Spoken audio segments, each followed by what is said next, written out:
Good morning students. जो आज हमारी वर्कशीट आई है वो है heating effect of electric current के ऊपर। इलेक्ट्रिक करंट के बारे में हमने इससे पहले वाली वर्कशीट में भी पढ़ा था। मैं दोनों मीडियम में आपको ये वर्कशीट समझाऊंगी। विद्युत के तापीय प्रभाव, विद्युत मतलब इलेक्ट्रिक करंट के बारे में हम इससे पहले वाली वर्कशीट में पढ़ चुके हैं। अब होता क्या है कि हमने देखा हुआ है कि किसी चीज़ को, जैसे आपकी इलेक्ट्रिक प्रेस लगा लीजिए, हीटर लगा लीजिए, टोस्टर है, या आपकी रोड है, या इलेक्ट्रिक केटल है, हेयर ड्रायर है, हेयर स्ट्रेटनर है, ये सब क्या होते हैं, जब इनके अंदर से इलेक्ट्रिसिटी पास होती है तो ये गर्म हो जाते हैं। उसी चीज़ को आज हमने पढ़ना है। Sneha has seen her mother using an electric heater for cooking food and an electric iron for straighten her clothes. She thought, why my mother uses an iron and electric heater? How do they work? Ravi, her brother, explained that this happened due to heating effect of electric current. तो यहाँ पर ये आपको heating effect of electric current की definition दे रहा है, जो मैं अंडरलाइन कर रही हूँ। When an electric current flows through a wire, जब भी किसी तार में से इलेक्ट्रिक करंट फ्लो करता है, वायर्स गेट हीटेड, वो गर्म हो जाती है, और इसी को कहते हैं इलेक्ट्रिक करंट का हीटिंग इफेक्ट। ठीक है, जैसे इलेक्ट्रिक गीजर है जो पानी गर्म करके हमें देता है, वो इसी चीज़ के ऊपर बेस्ड होता है। ये आपके डिवाइसेस हैं बेटा, ये आपसे क्वेश्चन में पूछेगा भी कि heating effect of electric current को यूज करने वाले डिवाइसेस कौन से हैं, तो यहाँ पर आपको ये डिवाइसेस बताने हैं। चलिए इसी को अब हम हिंदी में देख लेते हैं। हिंदी में क्या है। स्नेहा ने देखा कि उसकी माँ ने खाना पकाने के लिए एक इलेक्ट्रिक हीटर का इस्तेमाल किया और अपने कपड़ों की सिलवटें हटाने के लिए बिजली की प्रेस का इस्तेमाल किया। मतलब उसकी माँ हीटर से खाना बना रही है और प्रेस से कपड़े प्रेस कर रही हैं। तो उसे सोचा कि किस तरह से काम करते हैं। जो स्नेहा का बड़ा भाई रवि, उसने उन्हें विद्युत के तापीय प्रभाव के बारे में बताया कि जो विद्युत है उसका तापीय प्रभाव क्या होता है, कि जब आपका एक तार से विद्युत धारा प्रवाहित होती है तो वह तार गर्म हो जाता है, और उसी को क्या कहते हैं, विद्युत धारा का तापीय प्रभाव।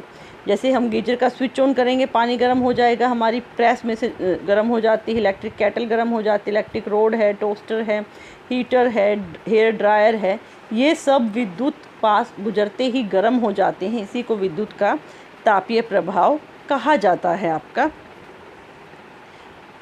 नेक्स्ट अब हम आते हैं इलेक्ट्रिक विद्युत धारा के जो प्रभाव हैं उसका इस्तेमाल कहाँ किया जाता है। More about heating effect of current.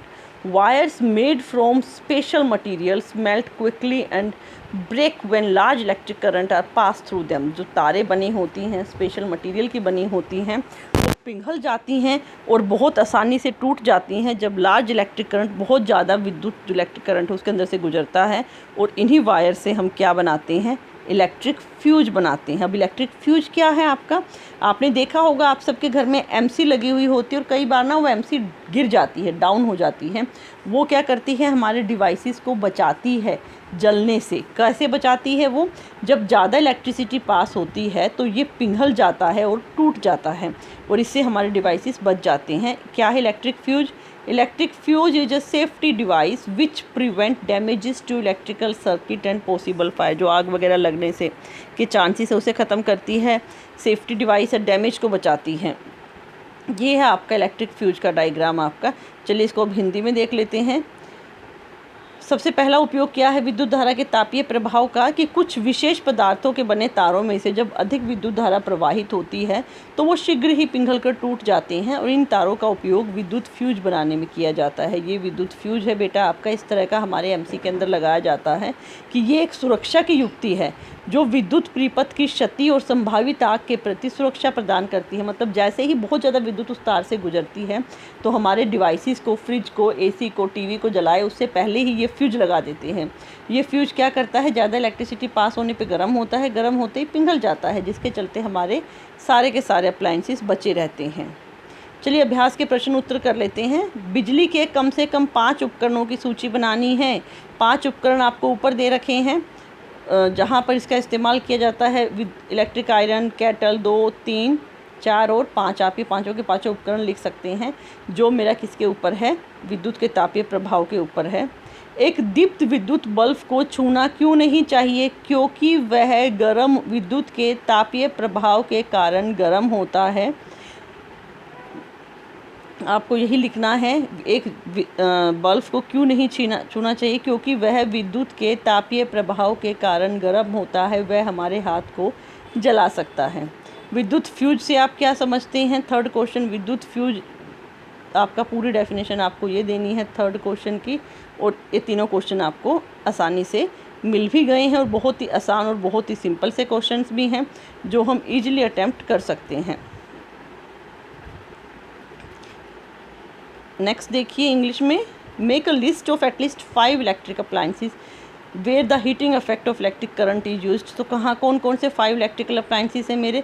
सबसे पहले जो आपके पिक्चर में दे रखे हैं आप उसमें से कोई भी 5 इलेक्ट्रिकल अप्लायंसेस लिख सकते हैं। इलेक्ट्रिक प्रेस लिख सकते हैं, केटल लिख सकते हैं, रोड लिख सकते हैं, टोस्टर लिख सकते हैं, ड्रायर या हीटर में से कोई भी। Why should we not touch a light-on bulb? We should not touch a light-on bulb because it becomes hot due to heating effect of electric current। आप इतना ही लिखेंगे इसमें। What is an electric fuse? Third की definition यहाँ से आप उतारेंगे, ये थर्ड का आंसर है आपका। और इस तरह से आप ये सारे क्वेश्चंस को अच्छे से करेंगे। आई होप आपको मेरी ये वीडियो पसंद आई होगी। अगर आपको पसंद आई है तो प्लीज़ इसे लाइक कर दीजिए, मेरे चैनल को सब्सक्राइब कर दीजिए। Thank you, bye bye.